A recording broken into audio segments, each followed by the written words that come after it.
Bismillahirrahmanirrahim. Alhamdulillahirabbil alamin. Wassalatu wassalamu ala asyrafil anbiya'i wal mursalin wa ala alihi wa sahbihi ajma'in. Allahumma salli ala sayyidina Muhammad wa ala ali sayyidina Muhammad. Rabbi shrah lana sudurana humurana wahlul 'uqdatam min lisana yafqahu qawlana. Assalamualaikum warahmatullahi taala wabarakatuh. Saya berharap semua murid-murid saya berada dalam keadaan yang sihat dan dalam keadaan yang sudah bersedia untuk menerima ilmu pada pertemuan kita kali ini. Okey. Subjeknya ialah faraid darjah 4. Okey. Mungkin ada yang pertama kali dengar ataupun ada yang sudah dengar tapi belum tahu apa intipati yang ada dalam faraid ni. Jangan risau, faraid bagi darjah 4 hanyalah perkara-perkara yang asas sahaja. Kita sentuh perkara yang asas sahaja dalam faraid ni. Tak seberat seperti mana faraid yang ada dalam darjah khas. Okey, baik. Tanpa melengahkan masa, kita terus masuk pada muka surat yang pertama. Okay, dekat sini awak akan ada nampak pelajaran 1 yang bertajuk pengenalan ilmu faraid. Ni yang kita nak belajar hari ni. 1.1, ta'rif faraid. Seperti mana dengan ta'rif-ta'rif yang lain, pasti akan ada dua dia punya ta'rif. Yang pertama dari segi bahasa, yang kedua dari segi syarak. Okey, tengok pada segi bahasa dulu. Dari segi bahasa ni, maksudnya perkataan faraid ni, kalimah faraid ni, inilah dia punya maksud dia. Bukan nak dihuraikan apa, faraid ni hanya ada maksud dia seperti mana dari segi bahasa ni. Inilah dia. Iaitu sesuatu yang ditentukan. Ni dari segi bahasa sahaja. Sesuatu yang ditentukan. Faraid dari segi bahasa ialah sesuatu yang ditentukan. Terus ingat dalam kepala ya. Okey. Kita tengok pada nombor 2. Faraid dari segi syarak pula ialah bahagian yang ditentukan oleh syarak untuk waris daripada peninggalan si mati. Okey. Faraid dari segi syarak ialah bahagian yang ditentukan oleh syarak untuk waris daripada peninggalan si mati. Maksud dari segi syarak ni, daripada ketentuan syarak inilah dia punya pengertian dia. Lebih panjang, lebih teliti. Okey. Dan di sini saya highlightkan ada 3. Saya gariskan warna merah ni, ada 3 benda penting yang perlu awak ingat supaya ia dapat dibezakan dari segi bahasa yang atas tadi. Okey. 3 benda penting ni. Yang pertama, bahagian yang ditentukan. Nombor 1, bahagian yang ditentukan. Kemudian, bahagian tadi ditentukan kepada siapa? Ni persoalannya. Bahagian tadi ditentukan kepada siapa? Kepada waris, untuk waris. Okey, inilah dia. Bahagian tadi asalnya dah ditentukan, kemudian kita serah kepada siapa? Waris. Dan kita nak tahu pula bahagian tadi datang daripada mana? Okey, inilah yang ketiga. Bahagian tadi datang daripada peninggalan si mati.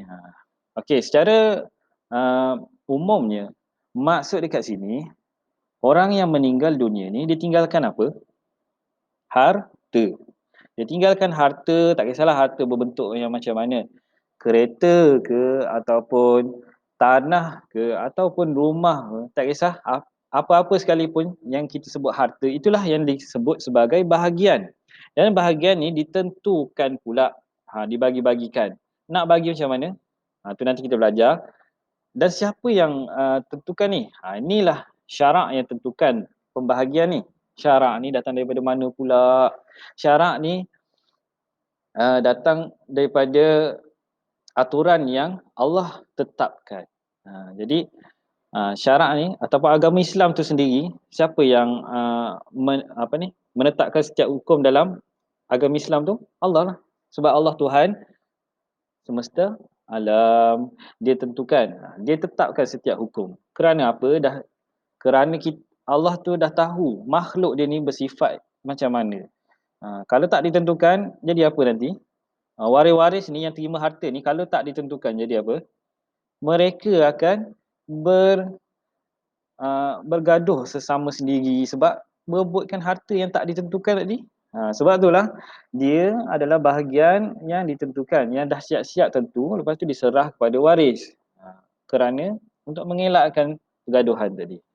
Dan harta tu daripada peninggalan si mati. Kenapa pula orang mati ni tinggalkan harta? Kerana orang yang meninggal dunia tak boleh nak bawa harta mereka bersama. Sebab itulah kita tak pernah tengok dekat mana-mana kubur ada orang bawa kereta masuk dalam kubur. Ada? Tak ada. Okey, macam itulah. Serba sedikit tentang takrif faraid. Jadi tolong ingat perkara yang penting. Okey, terus kita masuk pada 1.2. Di sini tajuknya ialah dalil pelaksanaan hukum faraid. Okey, dalil ni apa? Bukti ataupun uh, sumber. Daripada mana kita nak tahu pelaksanaan hukum faraid?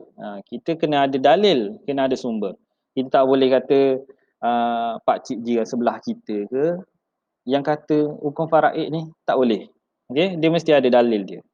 Okey, kita tengok sumber ilmu faraid ada. Sini saya highlightkan ada 3. Sumber ilmu faraid adalah daripada yang pertama semestinya Al-Quran. Al-Quran ni datang daripada mana? Kata-kata Allah Ta'ala sendiri. Jadi Allah Ta'ala yang menentukan hukum tu.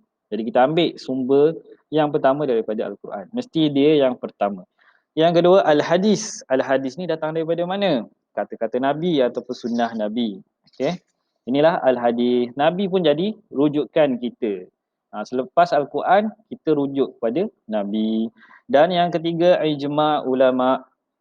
Ulama'-ulama' ataupun orang-orang yang berilmu. Mereka berkumpul sesama mereka, mereka bersepakat dalam sesuatu hukum. Di situlah kita rujuk hukum tersebut. Okay? Jadi ingat, ada 3 rujukan ilmu faraid. Okay? Ada 3 rujukan. Yang pertama Al-Quran, Al-Hadis dan ijma' ulama'. Terus kita masuk pada nombor 1, iaitu dalil daripada Al-Quran. Firman Allah Ta'ala, a'udzubillahi minasyaitonirrajim. Yusikumullahu fi auladikum lidzakari mislu hadzil unsayain. Sadaqallahul azim. Surah An-Nisa ayat yang ke-11. Artinya Allah Ta'ala perintahkan kamu mengenai, di sini saya highlightkan sikit, mengenai apa? Pembahagian pusaka. Pembahagian pusaka. Dalam Al-Quran pun ada ceritakan tentang pembahagian pusaka. Okey. Sebab itulah Al-Quran jadi rujukan kita. Pembahagian pusaka untuk anak-anak kamu iaitu bahagian seorang anak lelaki menyamai bahagian 2 orang anak perempuan. Di sini dah ditentukan yang lelaki mendapat lebih daripada yang perempuan. Bukan ustaz yang tentukan, bukan tok imam yang tentukan. Siapa yang tentukan ni? Ayat Quran ni datang daripada siapa? Kata-kata siapa? Allah Ta'ala. Jadi faham dekat situ? Sebab apa Al-Quran dah tentukan siap-siap? Sebab apa tadi? Yang awal tadi saya sebut. Tak nak berlaku pergaduhan. Bayangkan kalau tidak ada ketentuan seperti ini. Apa yang jadi? Yang perempuan nak minta lebih. Yang lelaki pun nak minta lebih. Jadi apa? Bergaduh. Benda ni memang ada dalam realiti kehidupan kita.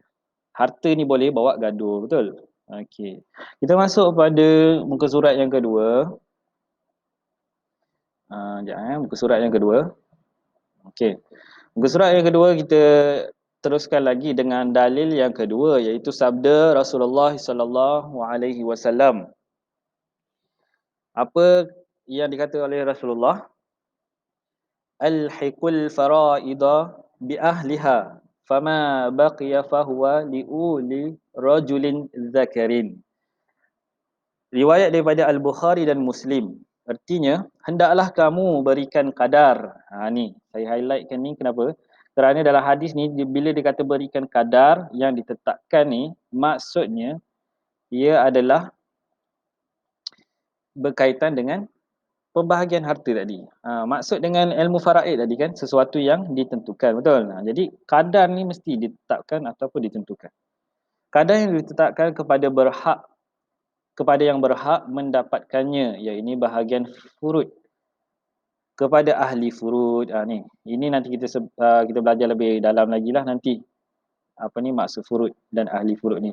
Kemudian yang bakinya diberikan kepada anak lelaki yang lebih utama, iaitu siapa yang lebih dekat daripada asabah. Ni sini pun makna kata Nabi pun ada membincangkan ataupun memperkatakan tentang ilmu faraid. Sebab itulah kita rujuk juga kepada Nabi kita, Nabi Muhammad sallallahu alaihi wasallam. Okey, ini yang kedua. Dan sumber yang ketiga tadi kita dah sebut, ijma' ulama'. Ijma' ulama' telah menetapkan hukum pembahagian faraid ni adalah wajib.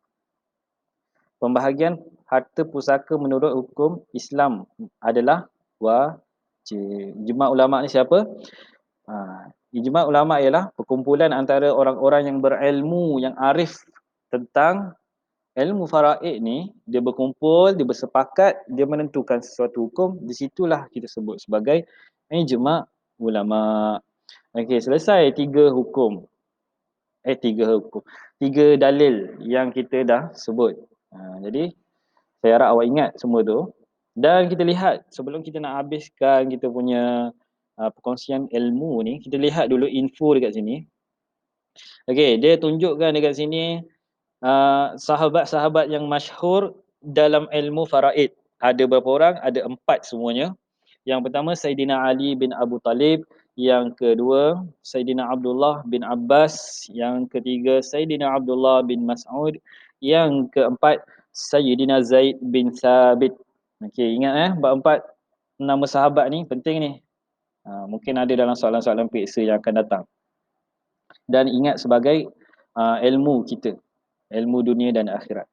Jadi tolong ingat empat orang nama sahabat-sahabat ni. Mereka ni kenapa masyhur? Kerana pada zaman dulu mungkin orang-orang yang tak tahu tentang ilmu faraid, dia orang akan rujuk 4 orang sahabat ni. Okey.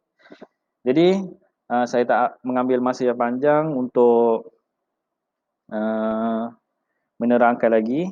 Setakat ini sahaja penyampaian saya kali ini. Semoga apa yang kurang saya mohon maaf.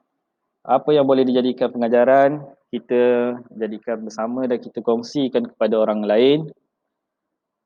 Saya akhiri perkongsian ilmu pada kali ini.